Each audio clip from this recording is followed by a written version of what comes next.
You see Nelk and Andrew Schulz, speaking of like calling you a cheapskate over here. Yep. So I watched that podcast, and it's so interesting to me to see how that all went down with Steiny and Andrew Schulz. Did you see anything about it? Yeah. I did see it. Man, that was brutal. I love Andrew He got Schulz. pulverized. It was I a lun fun Andrew watch. Schulz It was so a fun, much. fun watch. He goes, nah, that's what you should be doing. You're getting your moments. Yeah, Get your moment, champ. Yeah. The interesting thing about that show was Andrew, you know, obviously the main core of the discussion is on Steiny. Everybody wants to talk about Steiny, about why the episode didn't air, so on and so forth. But Andrew, I don't think I've ever seen Andrew come to a show with that type of energy before. Yeah. I Do you know the situation? Yeah, I know there was some stuff that happened before the show. No. Dude, Kyle has done an excellent job of building a brand. I've always had difficulty like vibing with him.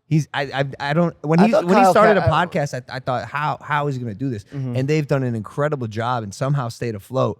But when Andrew went on that podcast and said what he said during and after, I said to myself, how is this not the sentiment for every single show that they have? Yeah. So I watched the whole thing. I watched from the beginning, and I think Kyle and Steve were very respectful right off the bat. And Andrew, No,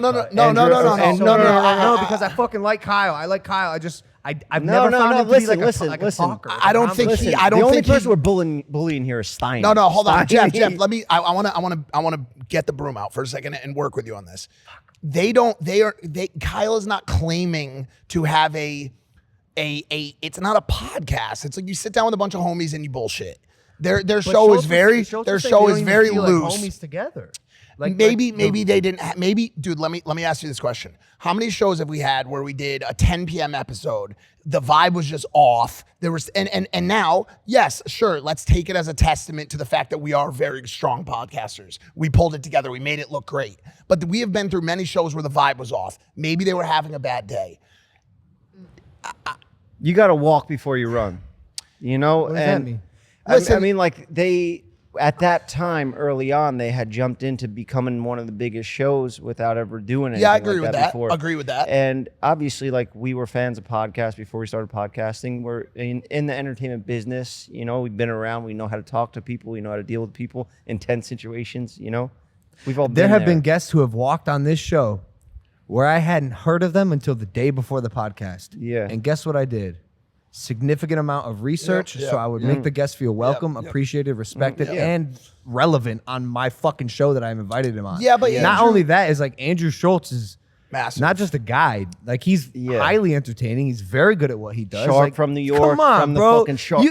Dude, you don't even have to know about his career to have a good conversation. Well, that's with that guy. but I believe that maybe that's what their sentiment was. We can roll into this lackadaisical, and regardless, it's Andrew Schulz. They could have sat on that couch and said, Andrew Schulz is going to steer this thing to 5 million views for us. But we have to do nothing. And going back to what I said, I don't know what the reason was, but it was apparent from the start of that show that Andrew was not his normal, energetic, high vibrating self. He just wasn't. And so if you were relying on the power of the guest, Andrew came on our show and weaved one of the most exciting narratives for 500 different stories. He's an incredible fucking guest. And if someone comes to your show and they don't show up the same way you've expected them to show up, it can throw a major dagger. Now, of course, like I said, as a testament, I am always ready. If that guest stops talking, I am always ready. I'm always packed with a question. I know my fucking shit, always, and he's ready too. Not for Jerry Perp Drink. Not for Jerry Perp Drink, but I've said a lot of it too comes down to chemistry. Comes down to chemistry between co-hosts. I was pushing for Bradley Martin to be on every fucking show since that podcast started. I told Kyle, I told Bradley, I told John Shahidi. I really want to help Steiny in that situation because I think, you know, he's a kid from Canada. He didn't know what he was getting into. All of a sudden, you're interviewing Elon Musk. You know, he's getting thrown in this thing. That is crazy. That's crazy. A New York fucking comedian that literally, he looks at people like that, he wants to tear them apart. Yeah. What did Andrew say about Steiny? He said he broke him down. He said one statement which was insane. He said he's had the longest unwarranted run for someone with no talent that he's ever seen in his entire life.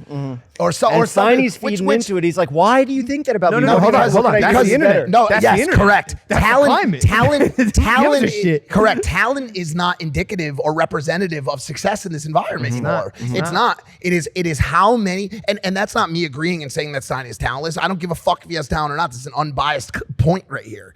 If you can drive viewership and clicks, and controversy, you are doing what needs to be done in this current internet climate. That's right. And Steiny, for whatever reason, maybe it's because he says stupid fucking shit, doesn't prep for the guest, pisses people off, whatever. People are watching. Shtick. Yeah, that's what he does. Do you know if you go under the comments on a Nelk video, there's a war in every fucking Nelk video. It's not, we love Kyle. Kyle's such a good guy. He's the brains of the operation. We support him. It's fuck Steiny, kill Steiny, get Steiny off the show, and we love Steiny. Steiny's the best. Hey, does any of this sound familiar to you? That's you. 100%. We've been through all of it. 100%. It's the name of the game, 100%. bro. That's what we're here to do. Hey, guys, if you like that clip, hit the subscribe button. And if you want to see more zany clips, click the video right here.